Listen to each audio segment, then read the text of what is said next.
Hello, I'm Alec Hogg, and welcome to the BizNews Edge. It's the Wednesday, the 5th of August, 2026, and we got a show for you.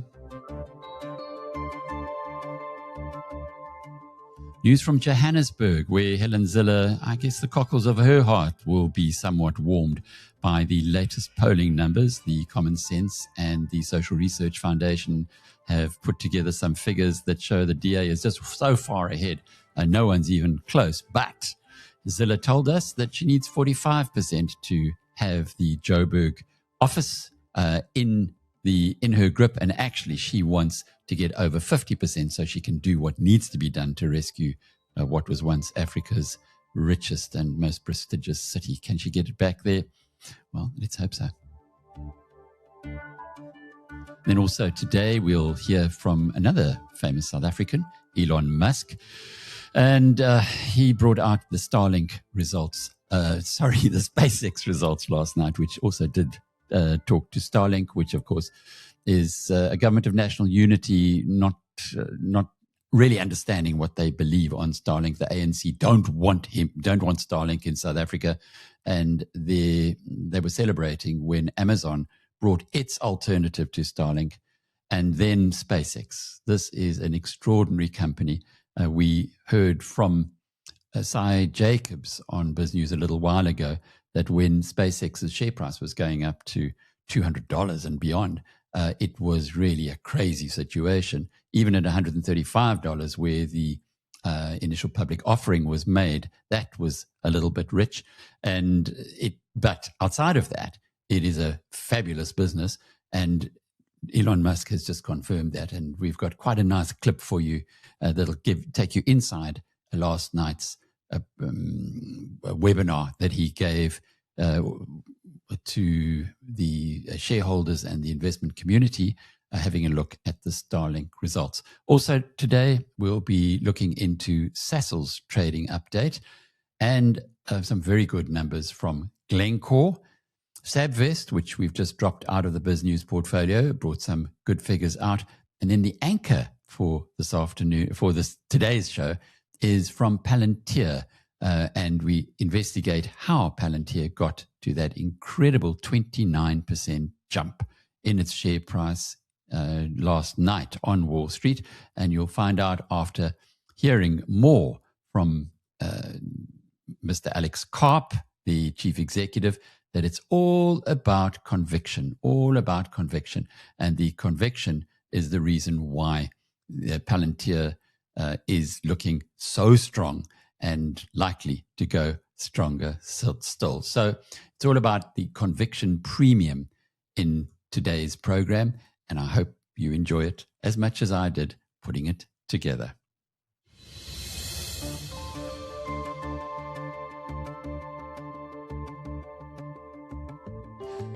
Well, let's start off in Johannesburg, and the Democratic Alliance in the latest polling from the Social Research Foundation is coming out at 42% of the vote. So the blue machine, the Granny or Gogo Helen, driving to a very comprehensive victory. But they need over 50%, she says, to be sure that they have the votes to be able to do what needs to be done in Johannesburg to turn it around. While the DA may be celebrating these figures to a degree, they aren't there yet. And there's an excellent article on BizNews today from Jonathan Katzenellenbogen, who says that it's a toss-up between the DA getting the mayoral position and a really messy coalition. Meantime, the ANC has fallen out of bed in Johannesburg, down from 34% in the 2021 election to 30% as recently as March, but subsequent to that, down to just 18%. And now it's within touching distance of Jacob Zuma's breakaway MK party, which has come from 8% in March to 13% now. The big loser at the moment outside of the ANC appears to be Action SA, and that in the 2021 election, when it was a young party with 16%, is down to 10%. This is the latest polling from the Social Research Foundation.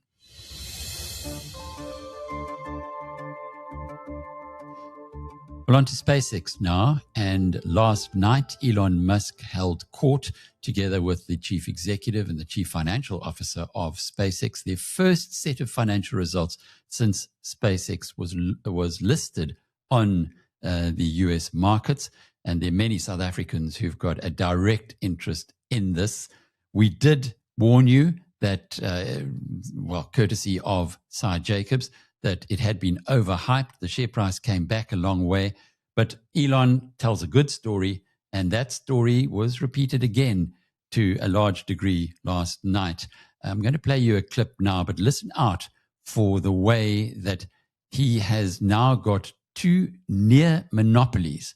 On the one hand, SpaceX, in terms of what it takes into space, what its rockets can actually take into orbit, and Starlink, which South Africa sadly seems to be doing everything possible not to bring into the country, and the utter dominance that Starlink has and indeed will have even more of in future, helped along, no doubt, by SpaceX being able to take its satellites into orbit a lot quicker and a lot more guaranteed than anyone else. But here's Elon from last night.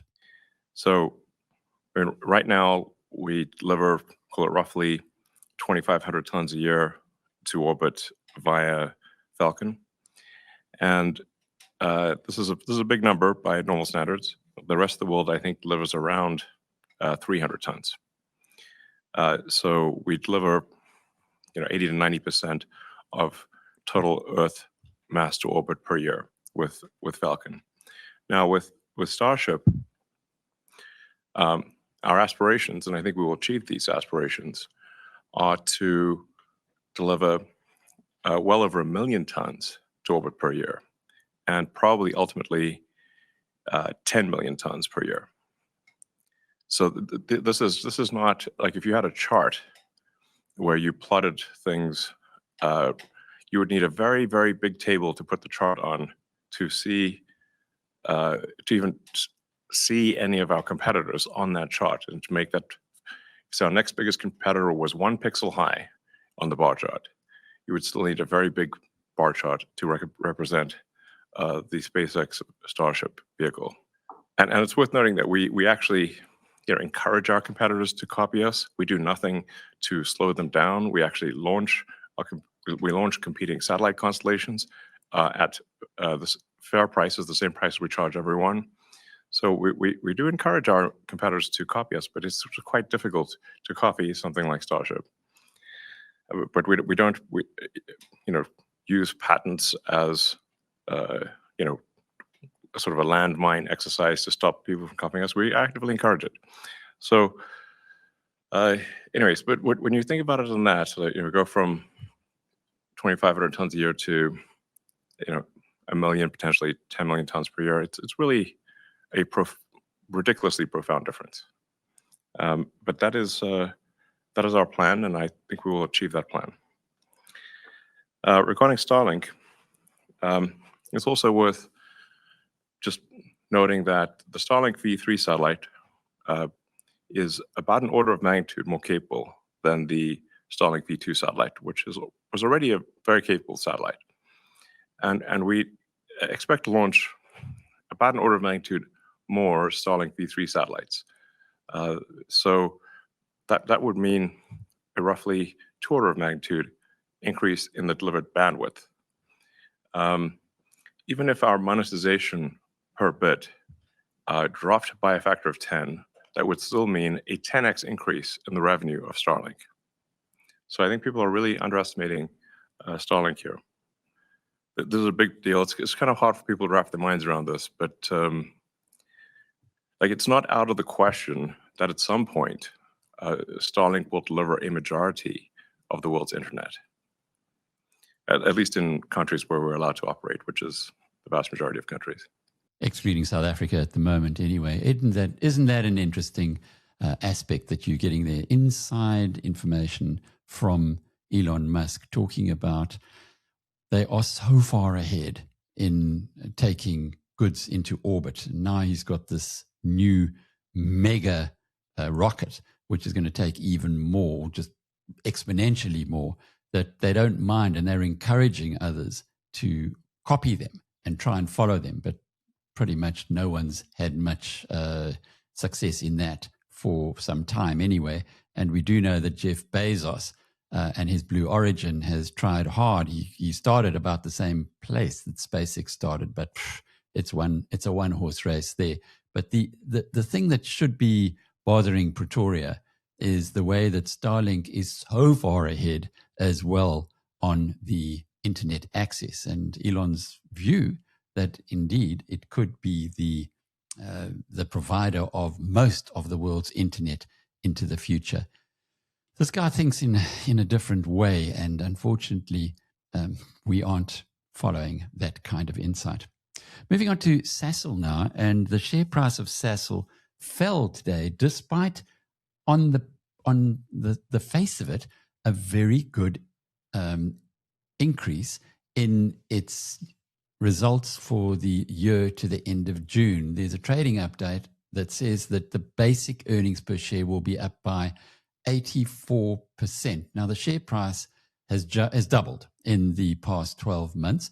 However, what the market didn't like today was that there's nearly 17 billion rand in fresh impairments, in other words, write-offs, in other words, money that Sasol has allocated in capital investments that is not paying off and has to now be written off. It's a reflection, an indictment on poor allocation of capital. And those impairments are going to occur in Secunda, the polyethylene, and in Mozambique. So the share price, despite what should have been numbers to warm the hearts of any shareholders, actually resulted in a 2% drop on the day. But Sasol's done very well recently. So at the moment, you can see that the real driver for this share price is not what's happening in the management of the company. It is what's going on with the oil price. On to the best trading result of the day, and this comes from Glencore. Now, Glencore is listed on the Johannesburg Stock Exchange. Its primary listing is in London. It's now also looking to list on the Australian Stock Exchange in the near future. Gary Nagle, the chief executive, is a South African, and his predecessor, Ivan Glasenberg, also South African. So there's a deep SA connection here, whereas there's also an 80% plus growth in its profitability. This one is something that you can take home, because the profit here is $4.5 billion, a huge turnaround from the same period a year before. And this is for the 6 months to the end of June. Shareholder returns in the past 6 months of $1.5 billion, and that's through share buybacks and dividends. So Gary Nagle is only fairly recently installed as the chief executive. He's off to a cracking start as far as shareholders are concerned.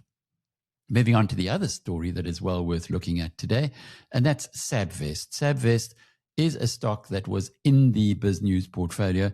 It's done incredibly well over the past year, also like Glencore, doubling. And this was more a result of the market waking up to the value that Sabvest offered, having delivered 20% growth year on year for a couple of decades now. And as a consequence of that re-rating, the Sabvest share price has got pretty close, or had got pretty close to its net asset value. And at that time, we felt that there would be alternative options. So sold at Sabvest and put that cash into Renet, which is trading at about 70 cents in the euro in cash value. But there's nothing wrong with Sabvest, and the results that came out today show that the net asset value, this rather a trading statement, will be up around as much as 24% for the year, and that will open up again that margin of safety for Sabvest. The dividend was held unchanged at 40 cents a share. And now on to the story that got BizNews shareholders in the Ricardo portfolio terribly excited. Last night, the share price of Palantir was up by 29%. It's not often that you see these kind of growths, overnight jumps, even with a set of good results. But these weren't good. They were stellar. The reason for this, though, is not on the revenue number alone, extraordinary as it was, but on the chief executive, Alex Karp himself, doing exactly what Alex Karp does. Here's the first of two cuts that are taken from the webcast, which, again, like with Starlink, this one came out last night, and it'll give you an understanding of where he tells people to actually understand that there is a revolution that is happening right now, and you need to get off the sidelines. And in Palantir, we are at the front line. We are in the front of driving this revolution. I am driving the business to grow at a rate equal or above to what we have in U.S. commercial for the next 18 months, which is a very high goal, but it is one we can actually get to because we are fully aligned with what's right and what's good and what actually works well in an enterprise. And for the first time, people believe us. And if you didn't believe us, you can believe 149% growth in the U.S., a rule of 40 that's 155, 93% aggregate growth, and 90% growth in U.S. comm with 62, 63% free cash flow margins. People thought we wouldn't be profitable. So this is one of the more exciting times to be at Palantir. It's one of the more exciting times to participate in Palantir.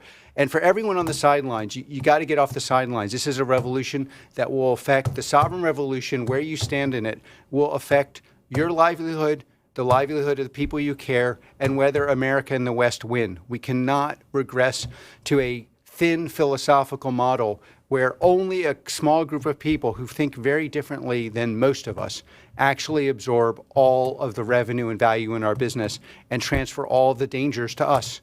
And that's what this revolution is about, and it's extremely motivating for those of us at Palantir. Extraordinary numbers, aren't they? When you have a look at the profit margins or that they're generating over 60%, the growth that's being achieved, 149%. And that revolution, of course, that he's talking about is the AI, artificial intelligence revolution. Well, he goes further still and explained why Palantir, the company, doesn't behave like a normal company at all. And it's a lot to do with the kind of people that they employ, not the kind you'd imagine. This is a company that from inception, has valued artistic insights, meaning you can't model something purely on science. You have to have an aesthetic or artistic appreciation for it. And we've made huge bets. Everyone sitting at this table and many hundreds of people at Palantir have essentially artistic insights. We've always viewed ourselves, we've always said we're a colony of artists, and people assume that means we're just difficult. And that's also true. But, it's also, we value insights that are way before anyone else would see them. And we build major parts of our business. That's very hard for normal business to do because, one of the jokes running around Palantir is we can definitely meet our guide next year if we get paid for all the people copying us. So even we get a small portion of people copy, of the funds for the copiers, we do very well. Normal businesses, again, no critique here, are built around, there was a playbook, we execute on that playbook, and we're in a non-playbook world.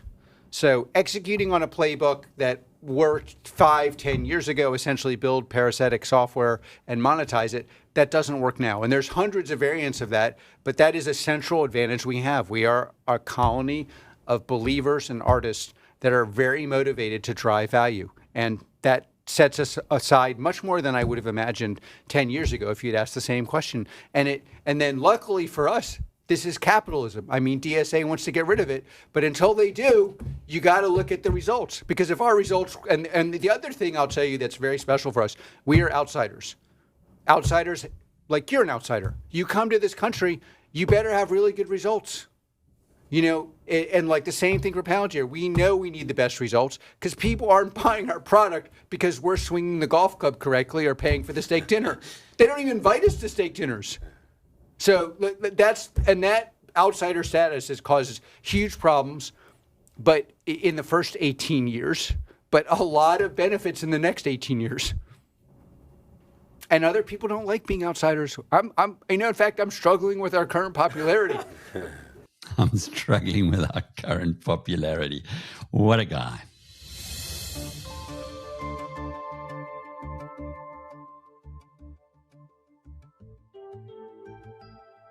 So here's where today leaves us. Voters punished the ANC for pretending Johannesburg wasn't broken. The market punished Sasol for pretending its impairments were behind it. And it richly rewarded everyone who showed genuine conviction. Glencore, Sabvest, and above all, Alex Karp and Palantir, a company that added almost a third to its value overnight by refusing to sound like other chief executives on earth. Meanwhile, in Pretoria, the denial continues. There's a government still negotiating with itself over a satellite company that's about to carry the majority of the world's internet traffic. So here's my question heading into the into the second half of the week. If conviction is what markets and voters are both paying for right now, where in your own portfolio or your own business are you still negotiating with denial?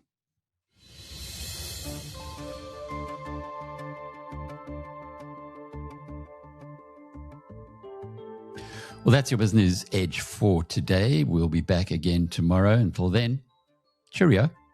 Start your day a step ahead. BizNews Insider. It delivers the business stories that matter every morning straight to your inbox. Sharp, fast, and free. Subscribe now.